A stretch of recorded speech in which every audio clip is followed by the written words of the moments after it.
الهی به مستان میخانه به عقل آفرینان دیوانه به دردی کشه لجه کبریا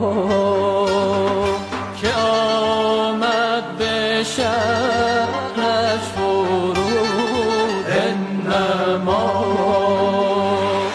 الهی به آنان که در تو گمند نهان از دل و دیده مردمند.